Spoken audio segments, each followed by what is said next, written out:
Welcome, ladies and gentlemen, to I think our third official podcast for the Life Family God Between Two Hats, Patrick Osman and Phillip Burton. Excited to be here with one of my really good buddies. There he is, Mr. Patrick Osman.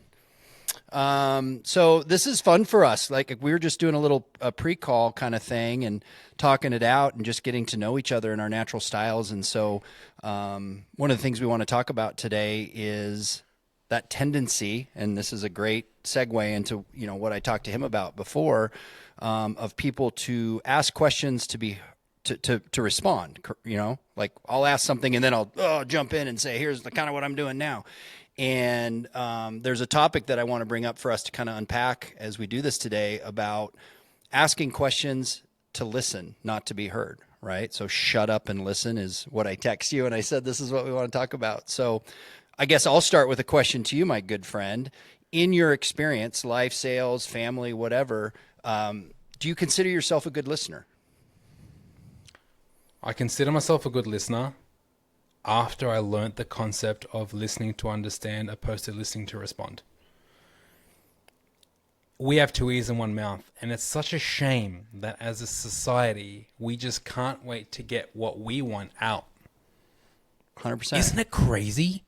Well, it's dead air, like quiet, makes people weird. Even me, you know, we're good at this, right? And the podcast thing is new, but like good at life. And silence sometimes freaks people out. And just being quiet. Silence is a strategy. It's powerful. It's a strategy.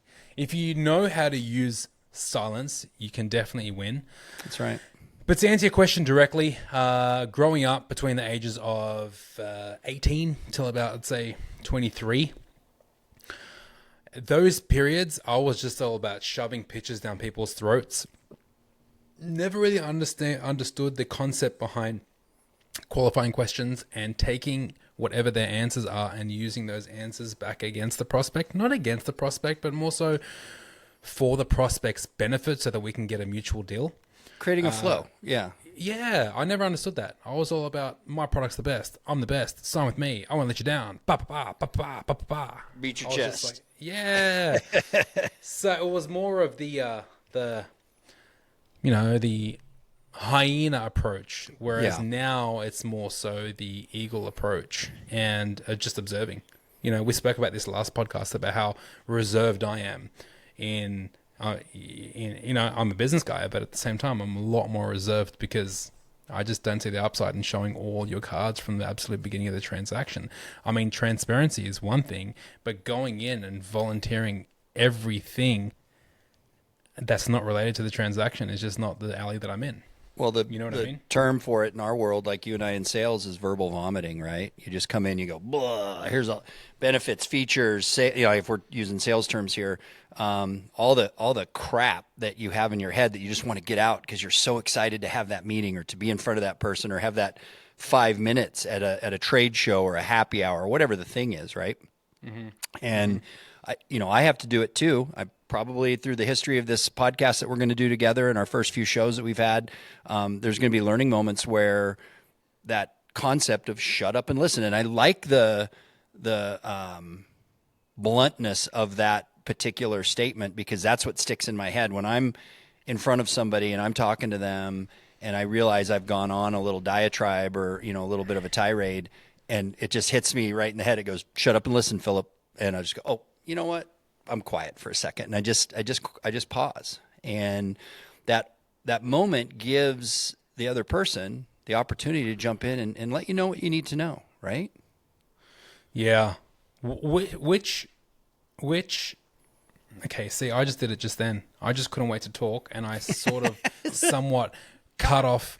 I swear to God, I cut off the last 30 seconds of what you just had to say. Isn't that funny? Because I had a question lined up for you. Yeah. Is that screwed up? It's completely human nature, brother. I just completely went against this whole theme of this podcast. And we're pros. Like didn't we say a couple episodes ago like we're professionals. We're experts at what we do and we still do it. Yeah. It's subconscious, bro. It's subconscious, It's just about raising awareness internally to make sure that we don't do it. Just like I did right now. I caught myself out. I shut up. I just made myself shut up and listen. And, I'm going to give you a little praise for that too, because having that ability to catch yourself and have fun with it too, because that's what the theme throughout, I think, everything you and I are going to explore at different times is you got to have fun doing what you do, right? Like at the end of the day, we're in this to make money. We make money in our business. We're doing this podcast because we want to have fun. I think this all started because you and I said this would be fun for us to do. Hopefully we bring some value to folks. Maybe we bring some folks on that add value to the people listening, add value to us. We add value to them. But having fun doing it and catching yourself in those moments of being human, right? Because that's what we are. We're fallible, we're human, we're broken, and pointing that out just like you did here, or with a client at a meeting, if you're just going on and just catching yourself saying, "Oh my God, I just went on for 10 minutes. I didn't even ask you what you want to hear." That's the key. And I think that comes from experience too, and being confident. I agree. There's something that I want to share with you now live on this podcast that I forgot to share with you that I think is going to help improve breaking both of our news, ladies and skills. gentlemen. Breaking news. It is breaking news. So the feedback is this. Obviously, I'm with the editing team and the back end. We're playing with the content. Yeah. You and I say the word a lot. That was feedback I got from the person the first time that listened to our very first podcast as a criticism. Yeah. So I don't want to digress from your original question. I do want to get back to it because that is the theme. But I do want to provide an immediate solution to the both of us and to every listener on this podcast. Please do.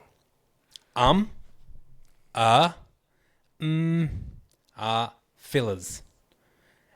The subconscious intention behind the filler is to maintain vocal engagement with your other party. So it's your brain trying to maintain the engagement, but it's also like the loading screen, letting the other person know, my brain is thinking right now, I'm coming with words shortly.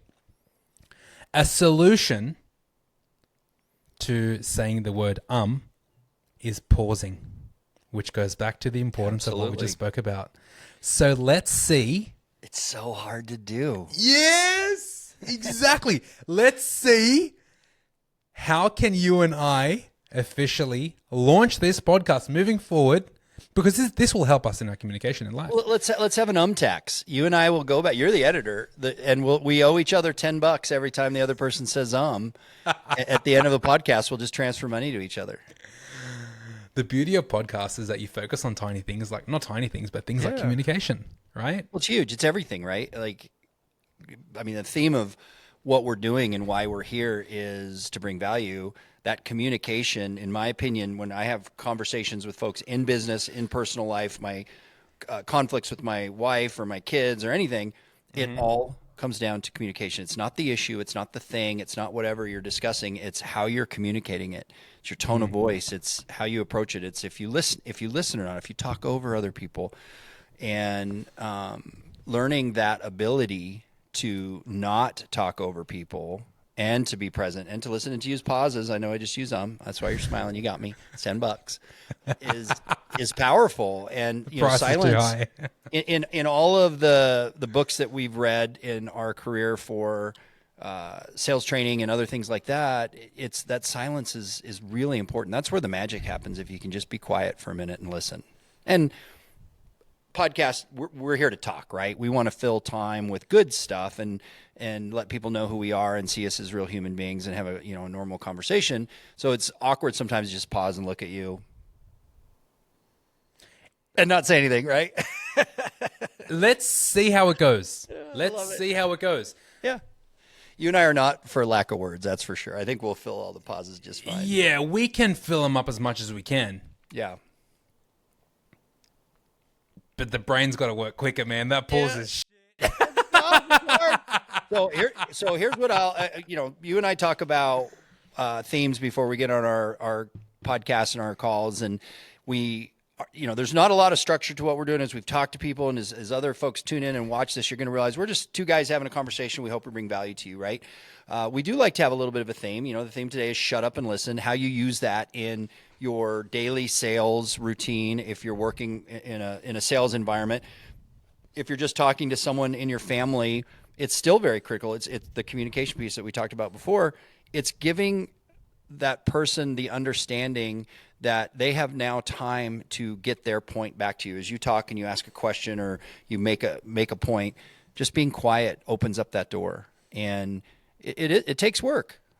That's it. That's it. You know, if you don't practice this stuff and be aware of it, like we're doing on this podcast, you are rusty. You don't sharpen the saw. And so it's fun to bring attention to it, even though it's hard because we're, you know, I'm sure in the back of both of our minds, we're like, okay, what are we doing? What did we just say? Are we doing it? The inner voice is talking to us. Yeah, no, the inner voice always wants to try to protect your reputation. You want to make sure that you're not, you know, offending anyone or anything like that. I see where you're coming from. I was about to say, you know what's another good substitution? Right, you know what's another good substitution? To say the word "and" but sing it a bit to give yourself some time to think. Really stand up. You got to sing it with an opera voice. And there you go. Real deep in the middle of a presentation.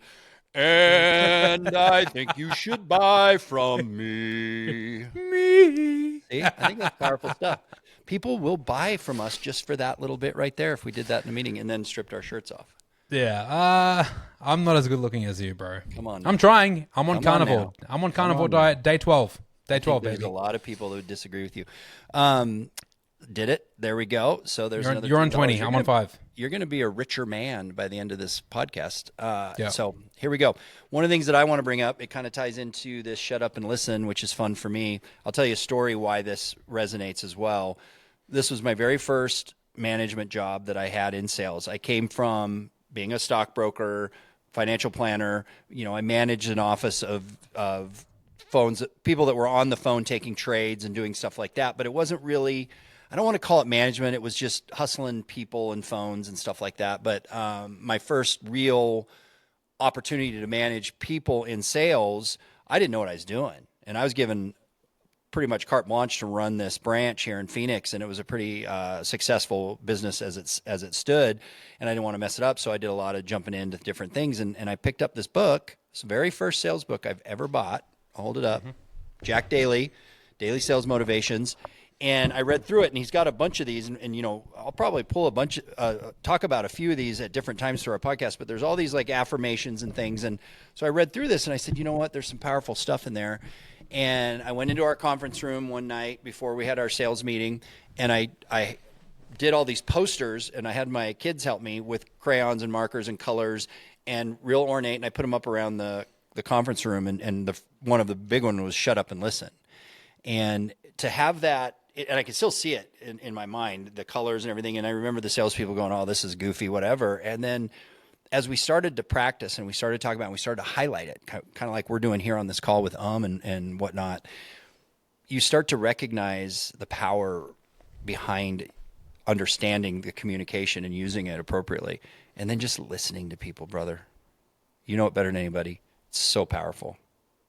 What are some strategies that we can apply as human beings that you think we can consciously apply towards listening? Let's go into the weeds, question, bro. Let's go into the weeds. I think it's so individual. You know, for me, what works for me may not work for you. And I think you need to, I think self-awareness is key though. And having situational awareness too, right? We talked about this before, reading the room and paying attention to the person you're talking to. If you're saying something or you're giving a pitch or whatever the communication might be, and shoulders are slumping and people are kind of like looking around or phones come out or whatever, if it's a large group, you need to be aware of that because you've lost your audience and it's time for you to engage them in some way, depending on the situation you're in. And paying attention to that body language is critical, I think, in anything we do, because that gives you your first indication of, is what I'm saying, how what I'm saying, is it being received? Without any feedback from them consciously, you're picking up on it. And then you can cue things and, you know, like taking a pause and saying, hey, you know, I just went on for 5 minutes. Tell me a little bit about what you think. So I agree with the self-awareness play. That is definitely number one. Reading the body language is something that I believe we should do simultaneously, as well as communicating with anyone, that's got to be running like in high, like alongside your conversation. So that's sort of like, It's a running loop. Yep. it's a run. That's just running there. Like that's got to do its job. But my question was more so, what are some strategies on how we can further listen? So I'm not saying you didn't answer the question. You definitely did with self-awareness. And I believe that is like being aware that, number one, we don't listen. We always love to talk. I think contributing to the answer, if you don't mind me, is being present and genuinely being vested into the conversation versus trying to achieve whatever your motive was. And that, I think, is a huge problem. Yeah, I couldn't Right? agree more. I think you said that very well. Authenticity, another thread through all of our conversations, you and I, and I think the 100%. folks we deal with out there. If you're coming to the conversation authentically trying to add value or just get to know somebody, it's going to work. You're going to listen at the right times. You're going to ask the right questions. It's like you and I getting to know each other, asking about your family, asking about how you got here. What's your story? Tell me about Australia. Tell me about your time in Dubai. You genuinely want to know about another human being. And so you ask those questions. And I think we talked last time as well. This is again, asking what you do. Hey, who do you work for? I hate that so much. When I'm in an event or I'm somewhere. I was just at the Phoenix Open, big event, or Waste Management Open. Sorry, I call it the Phoenix Open. That goes way back. But, there's 250,000 people at this golf tournament on Saturday, and you're in a private cabana booth situation with CEOs of the biggest companies in the world. And the first thing, what do you do? Who do you work for? I'm so-and-so. What do you do? It's like, oh, God, what do you do? It's outdated. It's so awful because it's immediately like, oh, what are we talking about? Versus, oh, yes. Had a guy walk up, and he happens to be a big deal at Waste Management, the company. Didn't know it at the time, but he walked up and asked me about my watch. Same reason you and I met, right? He saw me talking to the gentleman that I was with out at the Open because he's interested in buying the same watch. And so we're just kind of looking, and he goes, hey, you're a Rolex guy, or, you watch guy. And he came over. I saw you two looking at watches and pointing and looking at yours. And he goes, let's talk about him. I'm like, here we go. We're in it. And he was just an interesting guy. I didn't ask him what his title was. I didn't care. Towards the end of the conversation, he mentioned, hey, I'm the guy that runs the entire West Coast for Waste Management. Are you guys clients? How are you here? Tell me about yourselves. But it took 25 minutes of other conversation about family, watches, his son, why he bought his son his first Rolex, before we got to any of the who we are or what we do kind of crap. And that was engaging. And, at that point, being a smart guy in business and sales, realizing that this is somebody that, is connected and was interesting and I enjoyed, we traded numbers. Who knows if we can help each other. Maybe he can help me. Maybe I can help him. We're actually a client of Waste Management because of all of the warehouses we have across the country. So he was kind of excited to know who I was more than vice versa. But waiting to find out what company somebody works for is so powerful. In my mind, it's just find out who you are, not what you are. You know what's funny? I'm just processing everything you're saying right now. And what I just realized was you automatically stood out to him because every other person who approached him was probably trying to pitch him. Totally. But you, he came up by to me. default, right, are going to be remembered a lot more because you're not the piece of shit coming and stabbing someone 1,000 times trying to get their business. You're genuinely trying to, build that relationship. So, but there's a fine line, Phil. There's a fine line between doing nothing and doing something.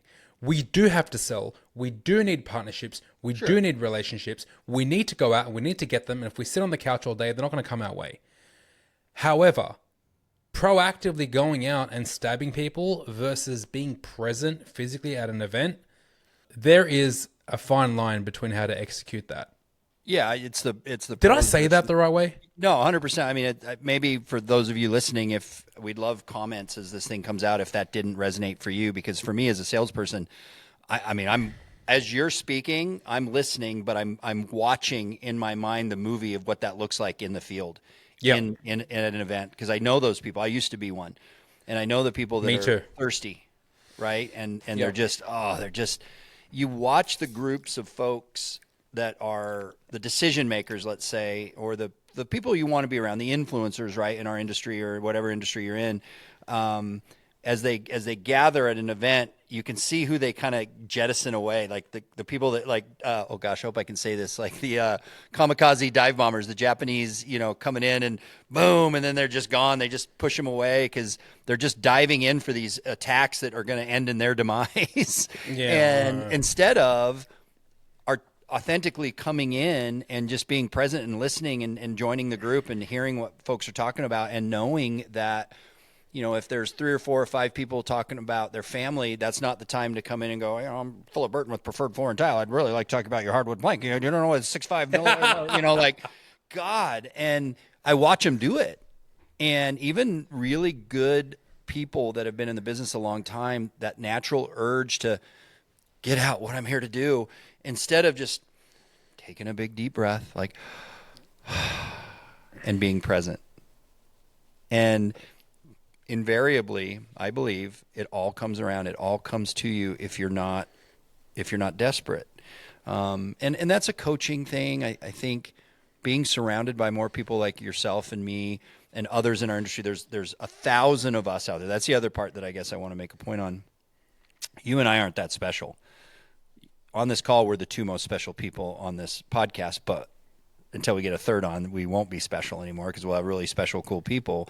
There's so many people out there that do what we do, and find those folks that, latch onto them and have them kind of show you if you're uncertain about it, right? Would you agree?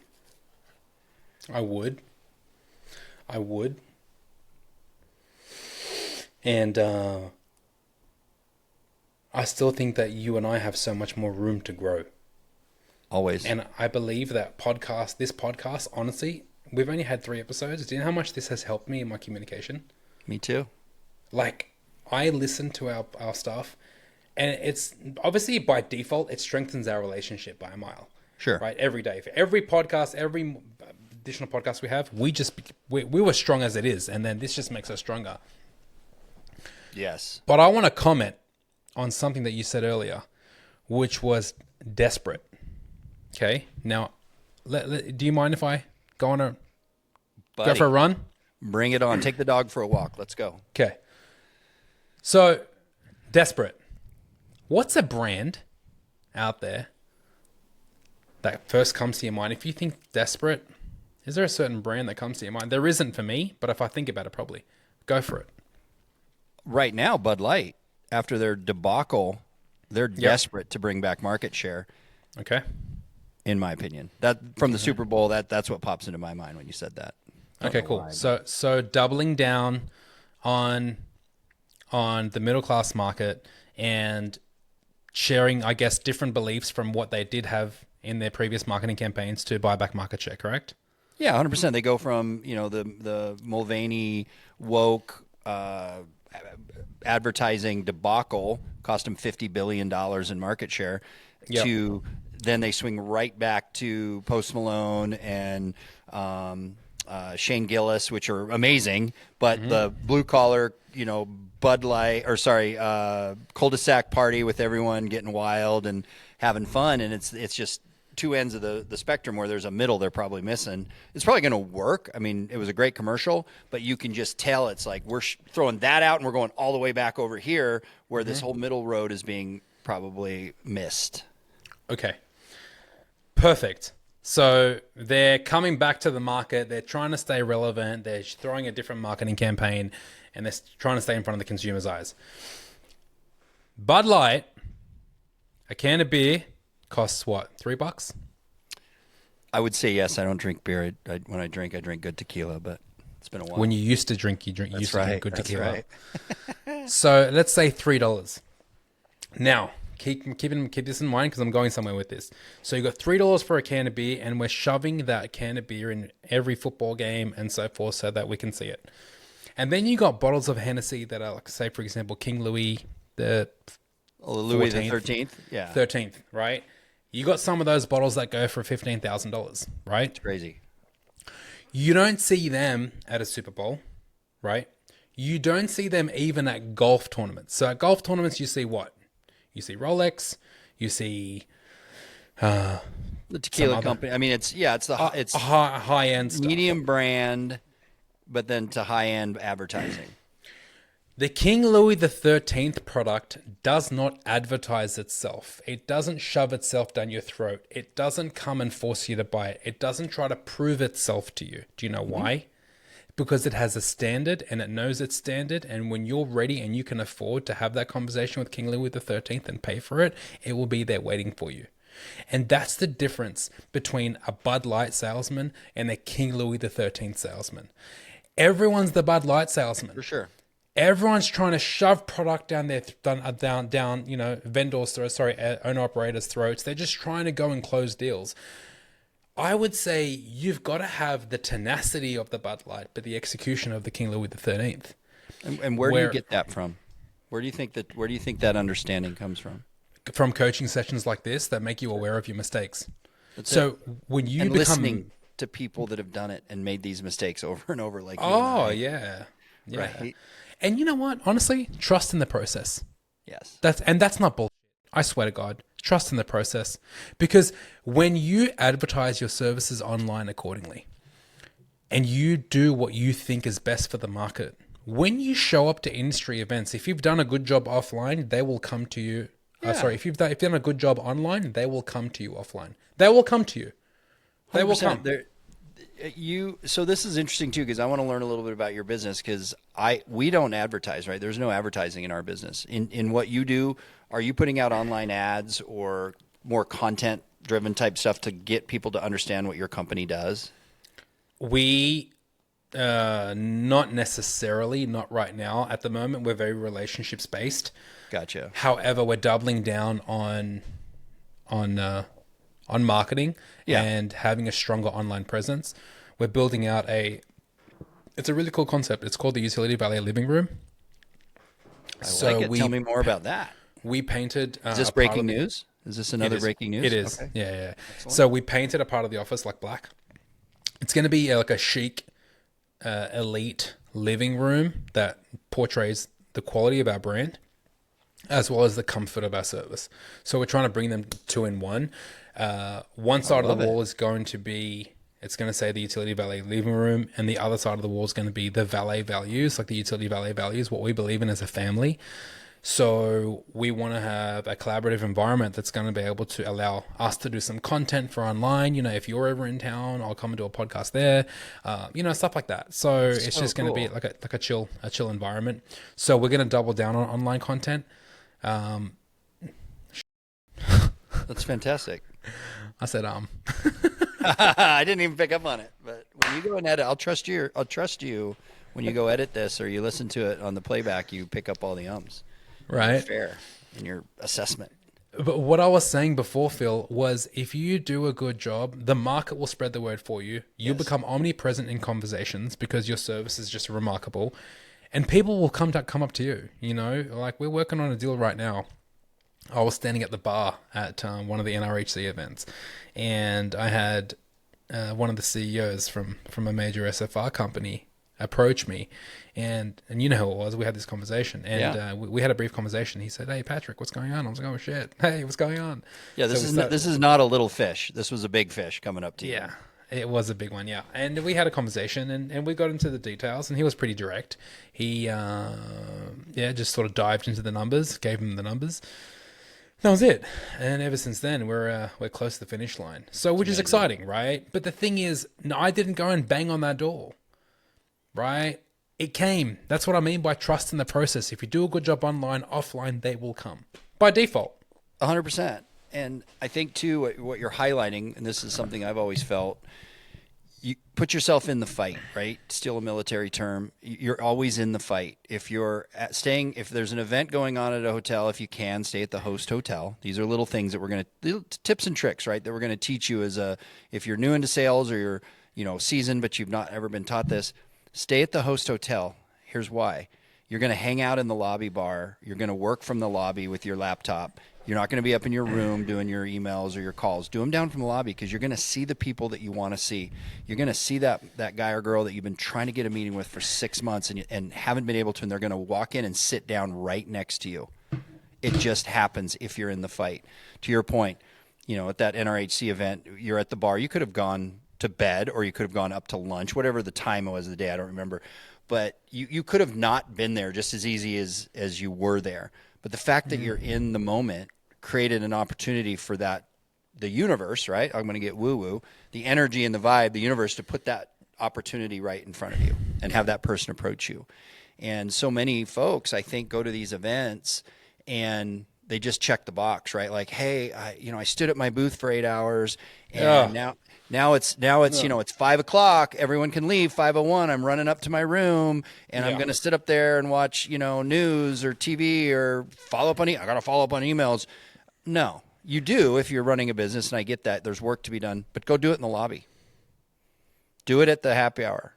Do it where your client, your prey, your target, whatever you want to call it, is going to be. They're not going to be up in your room. If they're up in your room, good for you. You did it. That's a whole different selling technique, but doesn't work for me anymore. I'm very happily married. But that's long-term, short-term business. But they're gonna be down in the lobby, and that's trust you to open up the conversation. 100%. I'll always go there. That's what everybody knows about me, even if you want me to or not. And what's super cool about it, I feel, is even if you're not in a place where, let's say, your brand isn't known, or you as a person, more of a wallflower, but you're going to be around the people that are more like you and I, let's say, that a little bit more attract the moths to the flame kind of thing. And by default, we're going to introduce you to that person you were trying to meet because we like you. You're our friend. Yeah. And so become part of the circle. Yeah, that's it. And I'm always cautious when I talk about it in that regard, because I don't want anyone to feel like it's a club, like if you're not in, you're out. Again, something we said before, I have a big tent, so do you. Everyone's welcome as long as you're a good person and you treat people with kindness and you're authentic. I won't introduce you. I put my reputation on the line when I say, hey, so-and-so, this is Patrick. He's a good friend of mine. That's on me. Oh, yeah. I now own that, right? It's like the mafia. He's a friend of mine or a friend of ours, right? This is a friend of mine. That means I'm vouching for you. And, I take that real personal. And so as long as you show up authentic and you're a good human and you're kind and you have a good business, you got to know what you're doing, we'll put you forward. But be in the fight. Be down in the lobby. Be in the lunch. Go on the bus tour for BTR tours, which most people don't want to do. It sounds awful for some folks that have never done it. And it's like, go do that. Go sit on a bus for 3 hours with whoever. You don't know who's going to be there. Yeah. Yeah. I was on to what you were saying. In Donald Trump's book, The Art of the Deal, I read that a couple of years ago. He says, if you are a great singer and you have an amazing voice, it's pointless singing in a room with a closed door. Thank you. And on that, to support what you're saying, if you got a great product, you need to get out into the marketplace and communicate with people about who you are and what you do. Now, do it in a way that's subtle. Don't go and be the guy who just shoves product down people's throats, but go and then be included in the ecosystem. Get to know people for who they are. And at some point, by default, business will come up. That's it. It is. Don't be the person to bring up the point. Don't be the person. You don't need to be desperate. I know there's the feeling for that. And there's a difference between desperation and activity, right? Like if you're... it depends on what role you're at in your company and where you're at in your career. Sometimes, you have to make so many cold calls per day or, whatever your quotas are or your sales pipeline. I don't live in that world. I don't have to do that because I produce in a different way. But know that if you're trying to get a hold of somebody, you're trying to get in front of someone, quantity isn't always your best friend if you're not getting a response. Knowing that reaching out, letting them know you're there, but doing it cautiously until the moment presents itself to then strike and be relevant and take your shot if you need to in the appropriate way. To your point, it may be not product driven. It may not be, here's my pitch. It might just be, here's who I am as a person, and get to know me for this 10 minutes that we're standing at this bar. Can I buy you a drink? Can I buy you a coffee? Whatever it is, just connect with them. I guess that's what I'm trying to say in a long-winded way. Connect in that moment, because that's what they're going to remember when you follow up next week for that actual call, the pitch, hey, can I take 30 minutes and talk to you about what we do? They're going to say yes if they liked you and you connected. And listening to them and asking about their family and finding ways to hear who they are, not what they are. That's all stuff that resonates with them that week later when it's time for that call. What happens when you are a young individual, you're say 26, 27, your decision maker maybe say 55, 60, and there's a huge age discrepancy and you want to get along with that person. They then let you know about their family. You don't relate to it. What do you do? Yeah, that's a good question. I think that's why what we do is really difficult. Not everybody can do what we do.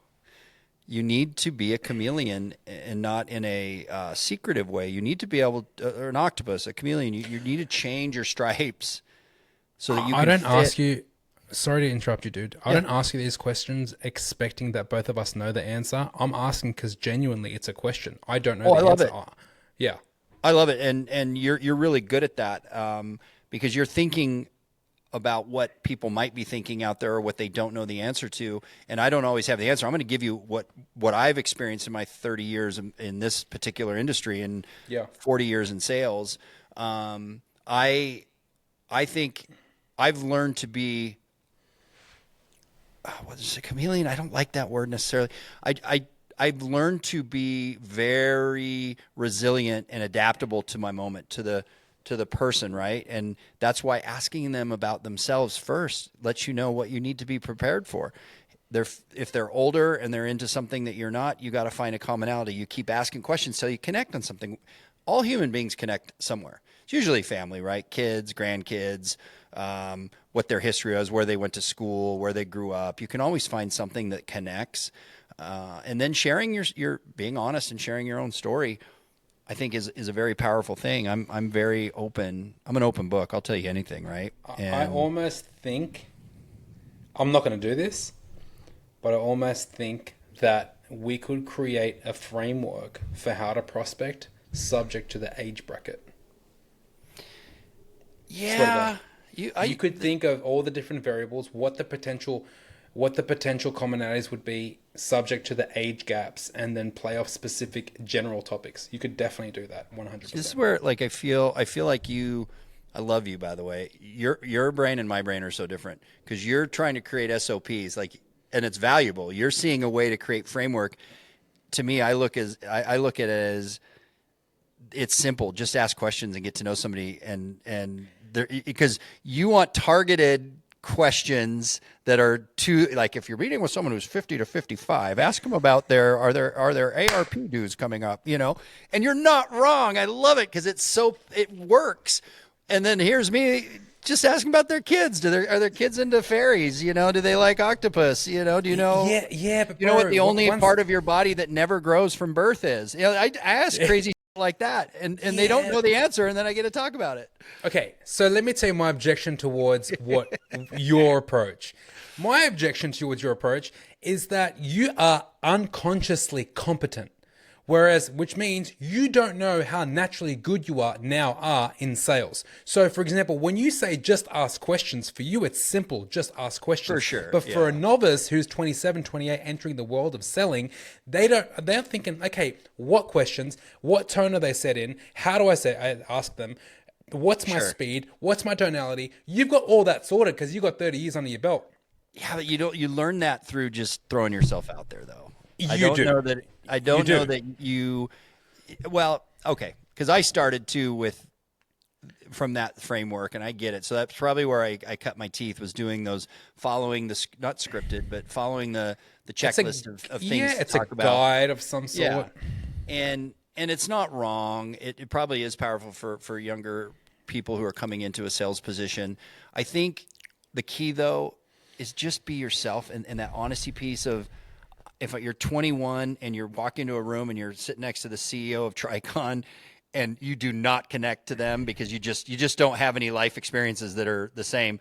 You just have to be honest about that. I found that people are really open to folks that come out honestly and just say, hey, listen, if it's Kevin Baldridge or something with Tricon, it's like, hey, Kevin, I am so excited to be standing here, but I am 21 years old. I've never been in a sales position. I have no idea what to say to you right now. Like, what do you want to talk about? And I think if you can find a way just to realize that that's what people connect to, you're going to be fine. And he may say, you're right. You got nothing to say to me.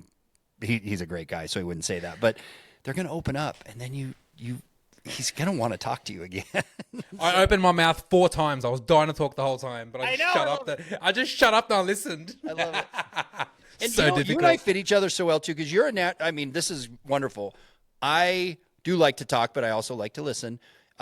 I'm not a structured human being, even though I live in structure and I have to be successful. I'm like water. I just want to flow wherever it's going to go. And you're a producer in the world of production, not like sales, in production, like in a movie. You're a producer. You're going to make sure we move along. You're going to handle us. And I love it. That's why I love our relationship, because you can handle me.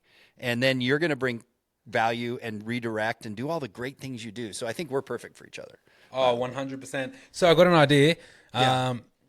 So I've written 2 books. The first book was when I was 23. The second book was when I was 25. I'm not saying this because I'm boasting.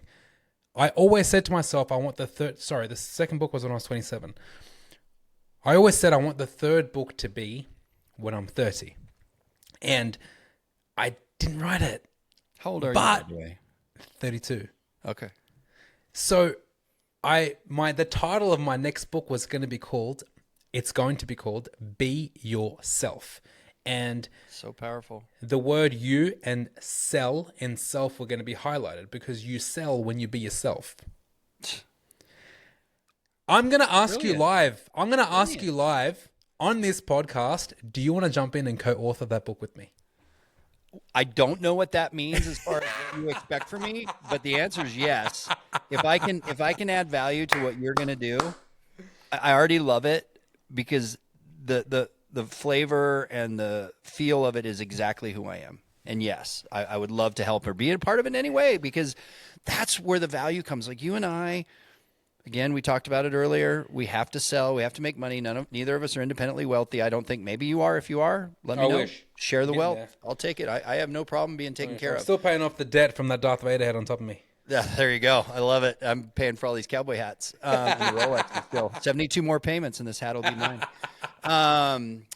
Yeah, I think the fact that we genuinely are enthusiasts of life, I think that's important to highlight here. I love life, good, bad, ugly, and I love the people around me, and especially if it's an opportunity for me to help someone else. And sales is what I know. I know being a father, if you want to talk about raising kids, I can talk to you about that all day long. If you want to talk about sales and being in environments that are uncomfortable and having fun, I'd love to talk about that. So if you're writing a book that's going to talk about being yourself and just putting yourself out there, yes, please. 100%. You know when you write a book, okay, I've written 2. When you write a book, there is so much work required, because you sit behind a laptop and you're literally typing. That's how I did it anyway. And it's so crazy. It took me like months to write my books. It wasn't one of those, hey, call someone to write me a book. No, I actually wrote my books. I don't you sat down and wrote it. Yeah, getting you in front of a laptop and asking you to write me a book is going to be like pulling teeth. I don't know how to do it because I can't control you, right? Yeah. But I wonder if there's technology where I upload, like, say, 10 episodes of our podcasts, because we always talk about sales, right? Sure. And then there's the book. It's going to write the book. It's going to write my portion anyways. Exactly. It would take your voice, assess what you believe in sales, and then convert it into like some text. I think that'd be pretty cool. All of it's going to be, what's funny, it's just going to be a bunch of this guy, right? Jack Daly. It's going to be a bunch of my buddy Ken McElroy.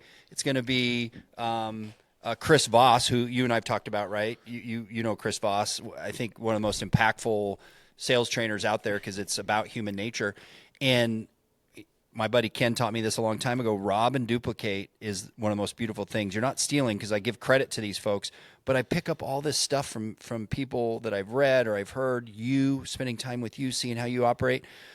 That's where it all comes from. And then just packaging it up into the way Phillip Burton or Patrick Osman says it. and then putting it out to the universe. It's just another version, which may be more palatable or fun to listen to, or they might resonate with someone than the other 10,000 people that have done it, right? And that's what I love about it, because it is us just being us. And same thing with this podcast, man.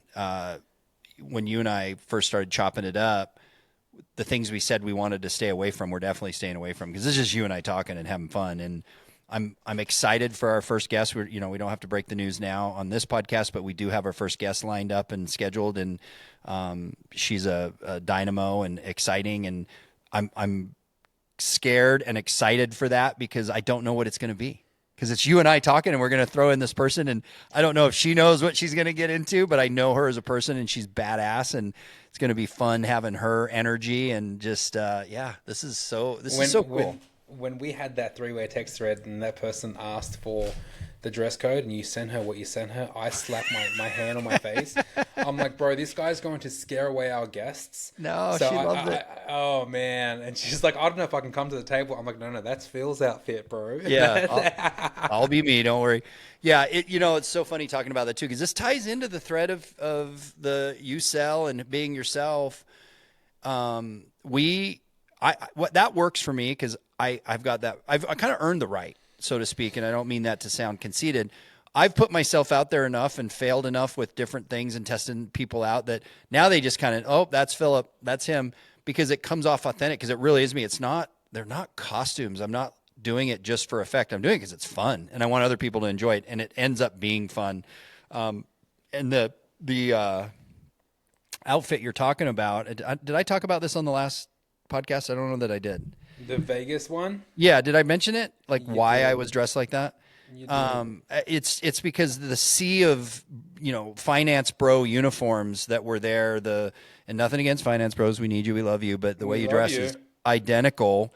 And to stand out was so fun, and to give people the ability to laugh and go, all right, now there's somebody I want to hang out with. Yeah, there it is. Grizzly Adams, yeah. And I wore that tracksuit all night, which was fantastic. I'll tell you, too, for those of you that are trying to be effective in sales, I met two people that I'd never met before that came up to me and said, I need to know you. Who are you and what do you do? I followed up, and one of them is going to be a real opportunity. Like now, they're reaching out saying, okay, we could use you. We need flooring services in these particular markets, and it's turned into real business. So I know, isn't it fun? And with the gal that we're talking about coming under our podcast,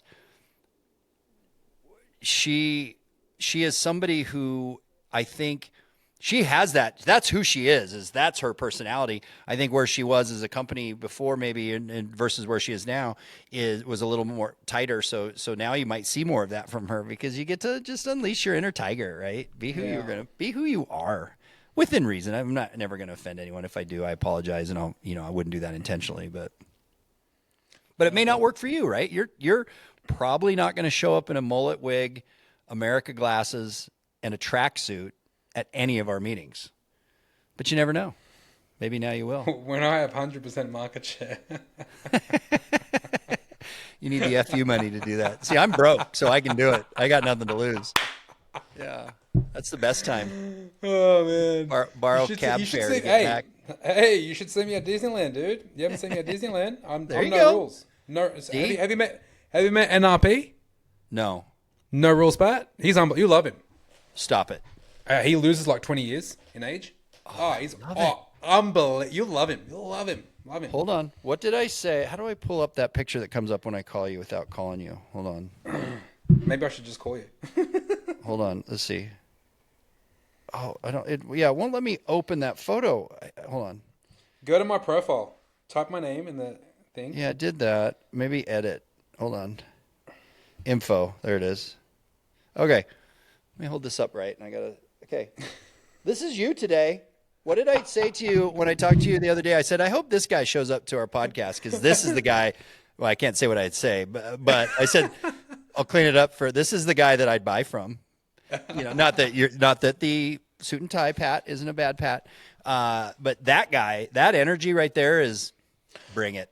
Why? I'm going to find you because I think that's you. So what differentiates the suit and tie Pat versus that Pat? For you personally. if I'm psychoanalyzing you, right?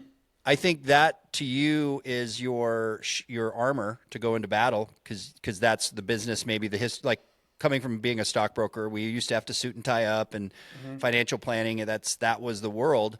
And I think for you, that's your suit of armor when you go into a meeting. Now, coming in with a hoodie maybe doesn't work for most meetings, but being authentic to your style is what people, because they're going to feel it. And not that you look great. I mean, I'm only saying this to you because we're joking around.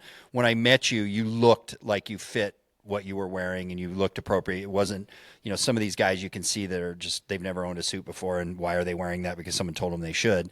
But I think your natural style, that's your energy right there. And if you find that happy meet okay, here it is for me. Love my cowboy hat. I wear a jacket at most of the events that we're at, right? Because I do want to be a little more classy. But you've never seen me in dress shoes. You see me in Jordans because that's me. So cowboy hat and Jordans, where'd that come from? I don't know. Crazy town. But people love it. And now I'm recognized for it. But it wasn't pitchy. It wasn't, I didn't go through a fashion magazine and go, I wonder what shoes should I, it was like, I wear Jordans. I like them. They're comfortable. I also like my jackets and I like my cowboy hat. The three probably don't go together, but bring it. Here we come. And really, yeah, I was well received. And I guess too, gosh, I'm talking a lot again, so I'll shut up after this, but I took the feedback that I was getting, the body language, the, hey bro, good job, or, from whoever. I went, oh, this is working. And I enjoy it. If it was, floppy shoes and overalls and a straw hat, but I wasn't comfortable and everyone loved it, I still wouldn't do it because it's not me. I think I'm becoming me every day, more me every day. I respect that. My brain says you need to earn the right to be able to do that. Fair enough. You can't walk into planet Earth at the age of 19, enter a brand new industry, and come in and set the stage. Unless you're Elon Musk or, No. But even Elon Musk. But today he can do it because he earned the respect. But back when he was 19, he couldn't have done it because he didn't build it. Maybe. Yeah. I don't know. You've got to earn the respect. Phil, no. You came into our industry. You've earned the respect to be able to say, oh, no. Oh, that's what Phil does. That sentence, that's what Phil does. You earned that sentence. You didn't come into the industry with it. I wish I would have done this from day one. And here's why. Because it's who I really am. I think I was pretending to fit in because I thought I knew what that was versus just being me. This might be where we disagree, but I don't think we're disagreeing, bro. You've got confidence to back up the outfit. That's why you can do it from day one. Sure. Not everyone has the confidence to back up that outfit. Do you know how many people are insecure? Yeah, people, Roger that. You know I think mean? I understand what you're saying. I don't. I think though, if you just believe in yourself from day one, just be you. It's going to work. And if it doesn't, maybe that's the wrong business for you. That's like, true. I'm a believer in that. That's huge. You just dropped the bomb. That's huge. If so this goes into, we'll talk about a little history. The only reason I became a stockbroker was to make more money than my dad. Okay. I hated it. It wasn't who I was. It's not what I wanted to be. And at 19 years old, the only way I could make $1 million a year back in 1990 was to be a stockbroker. There wasn't, the tech stuff wasn't that big. There was, I don't even know if it was even a thing yet on real money. And so that was the Gordon Gekko, Wolf of Wall Street kind of, here's how you're going to go make $1 million. You got to be a stockbroker. So I went to Merrill Lynch. And I only did it because my dad made a lot of money, or he did well, and I just wanted to make more than him. And I've chased that. I chased that for a lot of years in the things that I did. And it wasn't until I realized that that's not my happiness that this became me. Shaving my head. I did that because I was losing my hair, but I have hair. If I grew it out, it'd look like wispy, like wheat grass flowing around in a horrible windstorm. But I slowly started to just say, I'm going to be me. And I'm going to do the things that work for me and my family. And if it doesn't work in my business or my industry, then I have to find something else to do. And then I morphed into, I left being a broker, got into flooring, personal relationships, and I've been working on that ever since. And it's probably not in the last 10 years that I really let go of holding on to what I thought someone else would want me to be and just being this guy. And yeah, confidence has a big part of it, but I think teaching, if anyone's listening and they're 20 years old and you're in an industry, be respectful. You know, if you're an attorney, you probably have to wear a suit before the judge. You're not going to go well, unless you're the best attorney in the world, and then your talent's going to supersede that. Be yourself and find the industry or find the place that you fit. It's my 2 cents. I'm going to not let you know that I diverted in my brain, but I am going to let you know that I have a story to share with you when you said the word suit and attorney. Can I share my story? Please. That's what we're here for, man. Do you know that I got arrested and I went and wore a suit at the age of 16 in front of a judge? You represented yourself? Yes. So good. My mum next to me crying in front of the judge. So good. And the day before court, I went in a hoodie. My mum's like, "What are you doing?" I'm like, "We're going to court." She's like, "Go and put a suit on right now." Yep. So we go, and I get to the court, and the judge. I mean, I've always been a good talker, and you know, I was transparent, and I did the, you know, I was scared of my parents. That's why I was speeding, and he said, "Well, you've spoken with eloquence, and you've dressed with respect to the court." I was like, Which matters. Which matters. 100%. So, yeah, I got off that one, but yeah, 113 kilometers in a 40 zone. What were you driving? My dad's like old Chev equivalent. You're ripping. Yep. But yeah, Phil, I respect that. I respect the fact that you come in and you set the tone. I respect that you come and you embrace who you are. I guess that allows you to be comfortable, you know, instead of being uncomfortable. That's interesting. It's a skill set that everyone needs to learn. And yeah, I hope. I mean, I'm looking at my younger self, right? Like, I wish I would have known it back then. And maybe to your point, though, like, I'm not discounting what you're saying. Maybe the me back then just couldn't have done it. Maybe it does take the evolution of finding out who you are and coming into those industries and conforming a little bit to then figure out how you can blossom into being yourself. I don't know. It's very interesting. I'd love to unpack that more and maybe talk to folks that want to, you know, chime into this podcast or have some comments about that are younger. Do they feel like they could just be themselves? Could they just pop in there and say, you know what, this is what you get, and if it doesn't work, I'll find the place where it does. I'm doing that now with Preferred Floor and Tile. You know, meeting Yvonne and David and that group when we had the initial discussions about who I am, and I said, this is what you're getting. And thank God Yvonne, you know, had seen me for a year and we had interacted, and she goes, oh yeah, this is what we get and this is what we want. And they've shown up to be exactly who they said they were going to be, and I have too, and it's been a magical partnership so far. And she is too. She's just like us. She's amazing. And she shows up very authentically. But yeah, I'd be curious. I hope some folks chime in on this when they see it and reach out and give us that feedback of what it's like being 20 again and coming into a new industry. Yeah, that would be interesting. Oh, I'm just trying to think of a time when I had 27 jobs before I was 18 years old. So yeah. I had so many jobs. I changed jobs by the week, honestly, because I was constantly soul searching the whole time. Right. I broke into so many different new industries, and I just adapted and adapted and adapted. But I adapted with my, I'm not going to say arrogant, with my confident self. So I got into the industry and I was like, this is me. And bro, I swear to God on my life, I am not lying. Any company I work for, I was number one in sales. I broke. Well, yeah, you're a driver. You have it. Like, I get it. Yeah. Do you think you're where you're supposed to be now with this company today? Yeah. Utility valet is a really big blessing in my life. It's saved me. It's given a roof over my family's head. You know, my wife's pregnant. I've got a baby coming in June. And utility valet has been the one to help provide that food on the table. So I'm so grateful for utility valet, the type of person that I am. And I'm sorry, you're probably not going to like my answer, but I'm never satisfied. I'm the same way. Business. I'm grateful. I'm grateful, but I'm never satisfied. We can always grow faster. We can always sell more. We can always make more There's paperwork. always more revenue. Always. So for as long as there's no ceiling on top of me, I'm never going to be satisfied. Not from a greed perspective, from a standard perspective.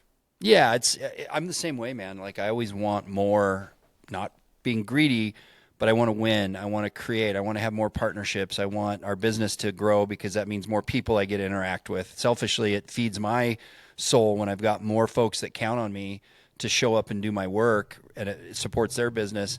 The bigger that gets, the more people I have that I get to interact with and call friends and enjoy. I'm the same way. I don't know. It's for me. It's a little bit of a dichotomy because I do wonder if I'll ever be truly happy because the money part, I'm very successful. I do well.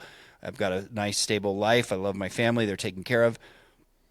But I always think about, well, what would the next step be like? What would it be like to have $1 billion? What would it be like to have 20 billion? Or if you're Elon Musk, 427 billion, is a trillion the next number?